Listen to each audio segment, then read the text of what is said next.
The discovery of zero is the pivotal moment that unleashed human potential, revolutionizing mathematics, science, and our understanding of the universe. This deceptively simple symbol enabled ancient civilizations to grasp the infinite and the infinitesimal, reshaping the course of history. As we embark on this journey, get ready to uncover the profound impact of a single digit that changed everything. In the scorching deserts of ancient Mesopotamia, where the Tigris and Euphrates rivers once nourished the cradle of civilization, the seeds of mathematical innovation were sown. It was here, in the land of Sumer, Akkad, and Babylon, that the earliest recorded attempts at numerical notation emerged. The Sumerians, with their ingenious system of cuneiform writing, had developed a sexagesimal base 60 number system around 3500 BCE, which would later influence the development of mathematics in the ancient world. As we delve into the dusty archives of history, we find the earliest evidence of numerical notation on clay tablets from the ancient Sumerian city of Uruk, dating back to around 2300 BCE. These primitive symbols, etched into the soft clay with reed styluses, represented numbers using a combination of logograms and phonograms. However, this early number system was cumbersome and lacked a true zero, making it difficult to represent empty placeholders or the concept of nothingness. The ancient Babylonians, who inherited the Sumerian sexagesimal system, made significant strides in mathematics around 1800 BCE.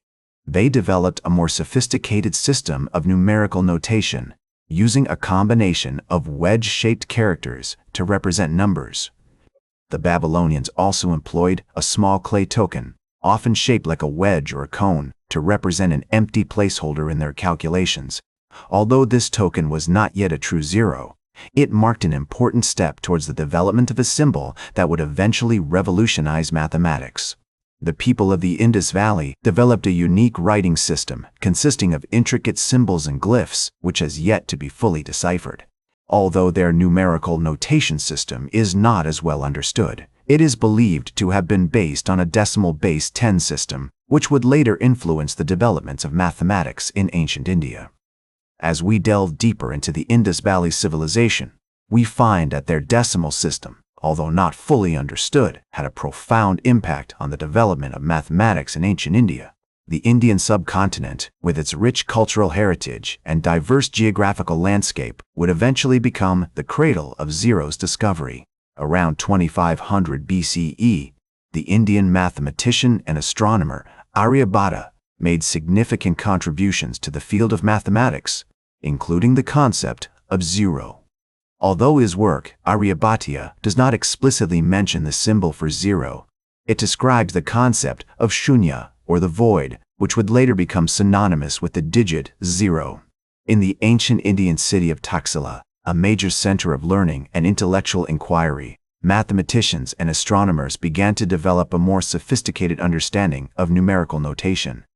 The Indian scholar Pingala, who lived around 200 BCE, wrote a seminal work on mathematics and Sanskrit prosody, Chandashastra, which includes discussions on binary numerals and the concept of zero. Although Pingala's work does not contain the modern symbol for zero, it demonstrates a deep understanding of the concept of nothingness and its importance in mathematical calculations. As Indian mathematicians continued to refine their understanding of numerical notation, they began to develop a unique symbol to represent the concept of zero. The earliest known inscription of the zero symbol, dated to 876 CE, can be found on a stone tablet in the town of Gwalior, in the state of Madhya Pradesh, India. This symbol, which resembles a small circle or dot, was used to represent the absence of a digit in numerical calculations, and it marked a significant milestone in the development of mathematics. The Indian mathematician and astronomer Brahmagupta, who lived in the 7th century CE, made major contributions to the field of mathematics, including the concept of zero. In his seminal work, Brahmasfuta Siddhanta, Brahmagupta describes the rules for using zero in mathematical calculations, including the concept of negative numbers and the use of zero as a placeholder. His work had a profound impact on the development of mathematics in India and beyond, and it paved the way for the widespread adoption of the decimal system and the concept of zero. As Brahmagupta's work, Brahmasfuta Siddhanta, began to spread throughout the Indian subcontinent. It caught the attention of Arab mathematicians and scholars who were eager to learn from the advancements made in India. One such scholar was Muhammad ibn Musa al-Khwarizmi, a renowned Persian mathematician who lived in the 9th century CE. Al-Khwarizmi's own work, Al-Kitab al-Mukhtasar fa Hisab al-Jabri wal Muqabala, which translates to the compendious book on calculation by completion and balancing, would become a seminal text in the development of algebra and the dissemination of the decimal system and zero throughout the Middle East and Europe. Al-Khwarizmi's book, written around 820 CE, introduced Arabic numerals, including the zero symbol, to the Islamic world and provided a comprehensive treatment of algebraic methods for solving linear and quadratic equations.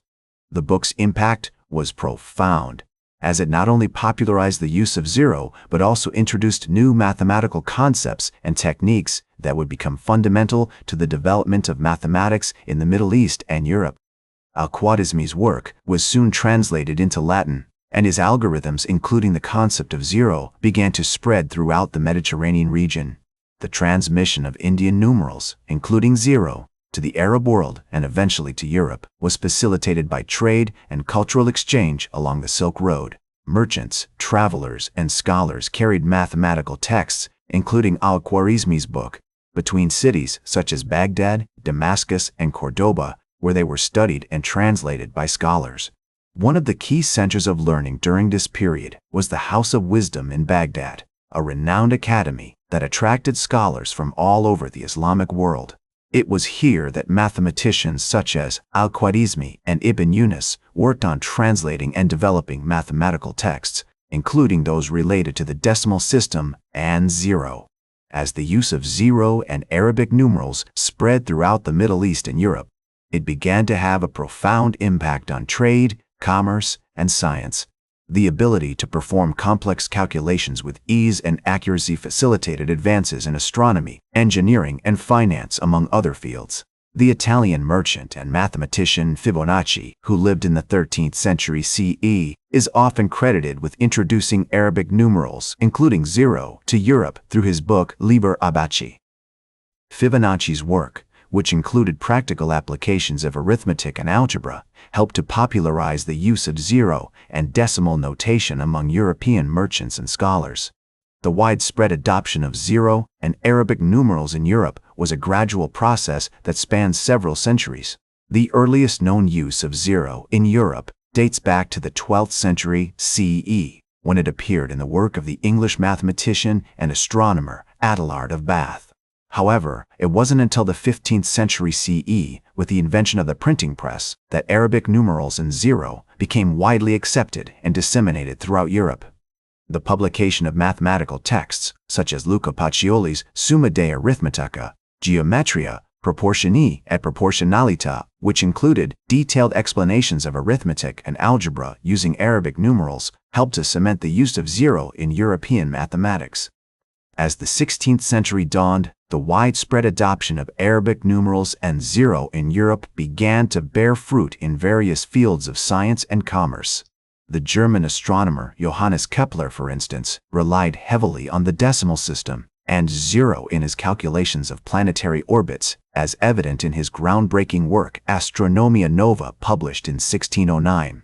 Similarly, the English mathematician and physicist Henry Briggs, who was instrumental in introducing logarithms to Europe, utilized Arabic numerals and zero in his seminal work Logarithmorum Chilias Prima, published in 1617. The use of zero also became more prevalent in commercial transactions, particularly with the rise of international trade and banking. The Medici family, who were prominent bankers in Florence, Italy, began to use Arabic numerals and zero in their financial records and ledgers, as seen in the surviving accounts of the Medici Bank from the early 16th century. This facilitated more accurate and efficient calculations, enabling the family to expand their business operations and solidify their position as a dominant force in European finance. Meanwhile, in India, the development of zero continued to evolve, with mathematicians such as Justadeva and Nilakantha Somayaji making significant contributions to the field of mathematics. Their works, including Jayastadeva's Yuktibhasa and Nilakantha's Tantra Sangraha, showcased advanced mathematical concepts, including calculus and algebra, which relied heavily on the concept of zero. As European explorers and traders traveled to Asia, they encountered various numeral systems, including the Indian decimal system, which further reinforced the use of zero in mathematical calculations. The Portuguese mathematician and explorer Pedro Nunes, for example, wrote about the Indian decimal system and its use of zero in his book Libro de Álgebra and Aritmética y Geometría, published in 1567. The transmission of mathematical knowledge between East and West continued to accelerate, with scholars such as the French mathematician François Viète, who introduced the concept of algebraic notation, building upon the works of Arab and Indian mathematicians. Viète's use of zero in his algebraic notation, as seen in his book, In Artem Analyticem, Isagoge, published in 1591, further solidified its position as a fundamental element of mathematical calculations. As the 17th century progressed, the concept of zero became an integral part of European mathematics, with scholars such as René Descartes and Pierre Fermat making significant contributions to the field. The development of calculus by Isaac Newton and Gottfried Wilhelm Leibniz also relied heavily on the concept of zero, which had become an indispensable tool in mathematical calculations. The widespread adoption of zero had far-reaching consequences, enabling scientists and mathematicians to make breakthroughs in various fields, from astronomy to physics. The work of scholars such as Galileo Galilei, who used Arabic numerals and zero in his calculations of celestial mechanics, exemplified the impact of zero on scientific inquiry. From ancient India to medieval Europe, the concept of zero evolved through the contributions of numerous scholars, mathematicians, and traders, ultimately becoming an essential element of modern mathematics. The legacy of zero can be seen in the many scientific and technological advancements that rely on its fundamental principles, a testament to the power of human ingenuity and the pursuit of knowledge. The journey of zero is a testament to the boundless potential of human innovation and collaboration, reminding us that even the smallest ideas can have a profound impact on the world. Thank you for joining me throughout this historical journey. That's all for today's History with Herodotus. Remember to like, share, and subscribe. And until next time, remember that, to understand the present, we must first understand the past.